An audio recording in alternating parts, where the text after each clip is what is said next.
going to highlight a few examples from the video, and then certainly at the end, what we'd like to do is we're going to spend some time having just a general Q&A. I think that often that's more meaningful. I'm going to try to highlight some of the issues and decisions that we had to make through this process, and it has been a process. We've been working on this for about 4 or 5 years. I'm going to tell you a little bit about how we got started. But before I do that, I wanted to just get a poll from the audience of who uses AIM web testing in their district. And what about math testing? Okay. Does anyone use math testing with like rich scores by classroom with their teachers? Okay, a few of you. Does this seem at least conceptually similar to what you might be doing at the individual student level with Ames web and math testing? It should, because that's kind of how we developed it. My training is in school psychology. I've done a lot with special ed co-ops, etc., with using those kind of assessment tools. And I'll talk a little bit about our individual learning plan. Our former superintendent, Neil Codell, is a special ed teacher. And at the time when he was the superintendent, he wanted every student in the district to have an individual learning plan. And that's really the impetus to how we got involved with this growth model. And it's analogous, the individual learning plan for every student is analogous to an IEP. And you can see it's very consistent with our board mission, which is probably similar to many of the missions that your districts have. We've already talked about the applications in the video, so I'm going to skip over this. One of the reasons we got involved with this is that when I was assigned the responsibility of looking at the data section in our individual learning plan and looking at helping develop that system that you saw briefly in the video, I asked some questions to the former assistant superintendent that we had at the time of curriculum instruction, and I asked them, how do we know it's meaningful growth between the assessments that we use? We use the ECRA system, and that was in the video. And he said, well, it's a rule of thumb. We use a rule of thumb of a 2-point gain in between assessments. I said, for everybody, regardless of their entry score on Explore. And John talked a little bit about the problem of vertical scaling and why that's problematic. So believe it or not, I looked at every technical manual of the assessments that we used and found out that there really wasn't from the publisher any kind of growth projections. There's just this rule of thumb. Then I asked, well, we're giving a retired ACT in junior year. What are the norms for that? What should I expect? I mean, in the sophomore year, what should I expect? And I said, well, let's just use a rule of thumb of 2. And for me, as a psychologist and someone who's been trained in psychometrics, that was problematic. I was smart enough at least to know that's a problem, but I had no idea how to do it. So what did I do? I called John Gata, I talked to Luke Gata, and I said, listen, I need help with this. We want something that's a little more scientific than what we're currently doing. Can you do this? They said, not only can we do it, we've already started doing things with this in a district who we have in attendance, which is Homewood Flossmoor. There's some representatives from Homewood Flossmoor here. So this is amazing. And so when I left that meeting, I came back to our district and said, we must do this. This is really the only way to do it. This is the only way to be fair and equitable and start to begin to set reasonable targets for our students. Here's a sample snapshot of our individual learning plan, which I referenced, and you could see that this is just the student's 4-year plan. And even as an incoming freshman in 8th grade, you start to plan out what the course sequence is based on students' Explore test scores. In the past, though, there was a problem, and it was alluded to in the video, in that often, even though we used Explore test scores to determine what freshman courses are likely based on a teacher recommendation, we used Explore test scores and teacher recommendation to determine placement. The problem is that often we would defer to teacher recommendation for placement. So the teacher would say, you know, maybe they did that on the test, and I don't think they can handle the workload. Let's put them in a lower track course. The problem with that was several-fold, and it was alluded to in the video that often there was a disproportionate number of minority students who were pushed down in the lower track. And our philosophy, at least my philosophy, our philosophy now is a student doesn't test above what their capability is. It's not like on the Explorer test they just had a great day. Right or wrong? And so what we decided to do was challenge the students with support. And we'll talk about what support looks like. Here's a snapshot from our scores and awards section, which is the middle on the top. One thing to note is that what we've done is we've highlighted for parents and incoming students whether or not they're on track to be college ready. So the pink is you are not on target to be college ready. As a matter of fact, we've started to have a conversation now with incoming ninth grader students and their parents, because we're a high school district. You know, you might not even be high school ready. You might not even be high school ready. And that's opened the door for articulation with our elementary districts.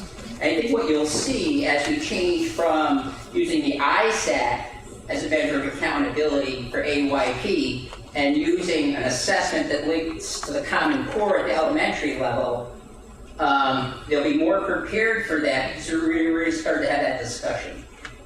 What you're seeing here is the black dot represents the student's score on the Explorer. This is a freshman kid we're looking at.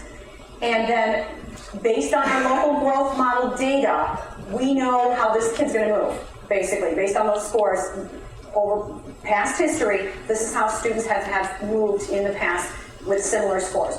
So we can predict where that student's going to go. Now, we set the bar, what we did for that ACT, we actually pushed that bar 1 point higher.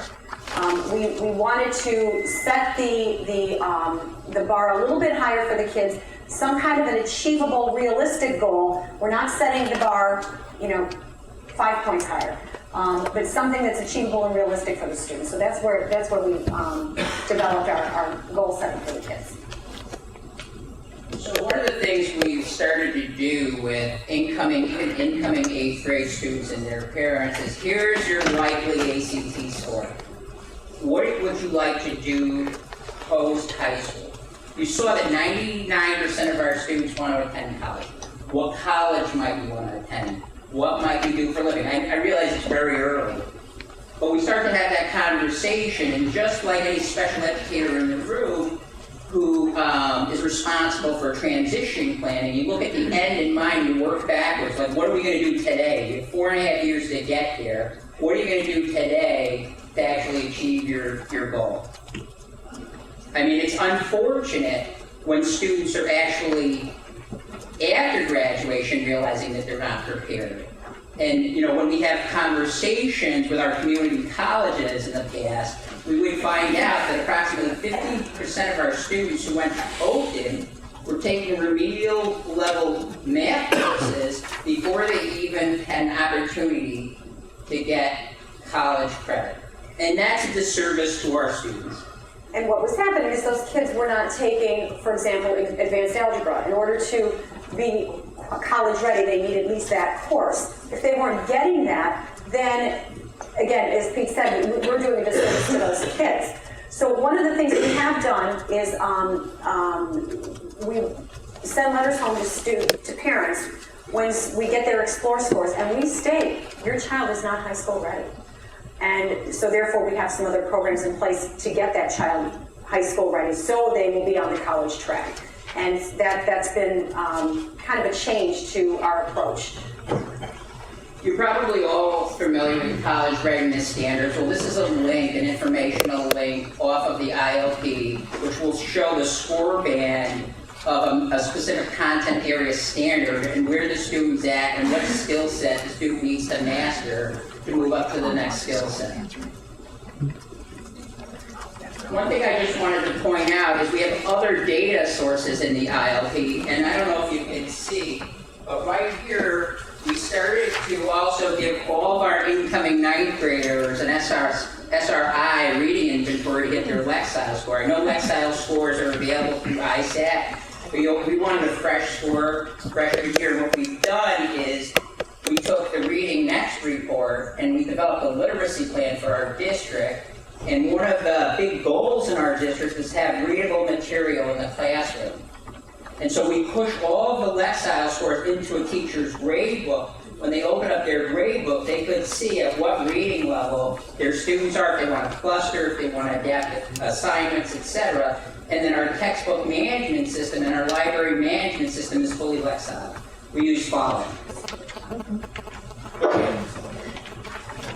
Who here has had the responsibility of trying to encourage an incoming 8th grader, a freshman, any student to take a double block of math, a double block of reading, and summer school, maybe without pay? Anyone? You know what? You laugh, but it's not easy. And how do you motivate them? You motivate them to show that there's relevance to what they want to do. There's relevance to perhaps the end game. And so also what we did was we developed partnerships with parents and saying, hey, listen, if this is what you want your kid to do, is this the kind of college you want your kid to attend, you better start to talk to them. And our guidance counselors are talking to our parents about it behooves you to consider taking summer school or a double block of reading or math. And what we've done here is list typical average ACT scores through the variety of colleges in the United States.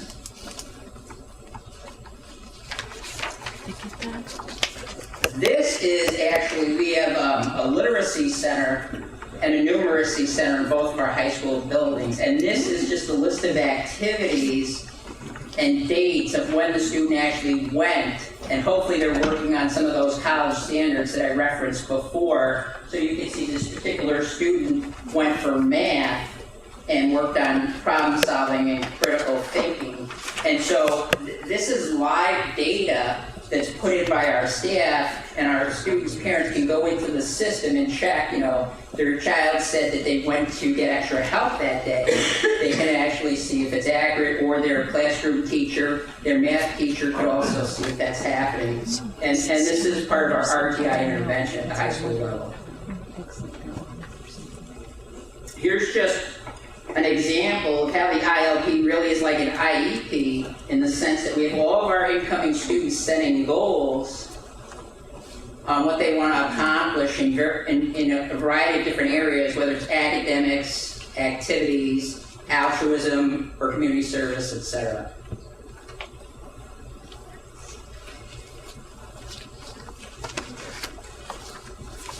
We've already talked about math and course placement, so I'm going to skip that. I think the most noteworthy thing is that when we went to this new model, you can see on the far right, where we're using data to determine course placement as opposed to really solely relying on teacher recommendation. We were able to move more of our students into more rigorous coursework than in the past. And you could see that the outcome of this new model actually had great results. Look at the grade distribution of all the students we moved up. I wish every course in our district had this kind of grade distribution. We saw that we changed our math sequence. This just shows some of the interventions, like under Algebra 1, with extensions, a double block of math. That's our RTI intervention. Okay, let me explain that real quickly. What we, through ECRA, we did a statistical analysis of our math program. We're actually doing one now with our English and our science programs. And what we discovered through the analysis was that students who took a course that was lower than Algebra 1 had a 6% chance of being college ready. And we decided that that was basically educational malpractice. We had to do something. So as a result, we have removed anything below Algebra 1, except for special populations, in special ed, for example. But anything below Algebra 1 is gone. Students are required to take summer school as incoming 9th graders if they are not ready for Algebra 1 based on Explore scores and other assessment. If they don't take it, or if they're not successful, they will take Algebra 1 in the fall along with what we're calling the extension course. So it's like a double block, but it could be later in the day. It may not be the same, it may not be a true double block. And so, again, the idea is you're behind, you're not high school ready, we're gonna get you there. So that's how we're trying to push this envelope. And then we'll be doing that again next year with geometry. So hopefully we'll have less kids in an extension course. But again, providing that RTI support to help move those kids to higher levels where they need to be. This is the results of our Summer Math Academy, where we had incoming 9th graders attend summer school even prior to 9th grade. And the results are very encouraging. We moved half of them up to a higher level math course than what they even tested at the end of the summer.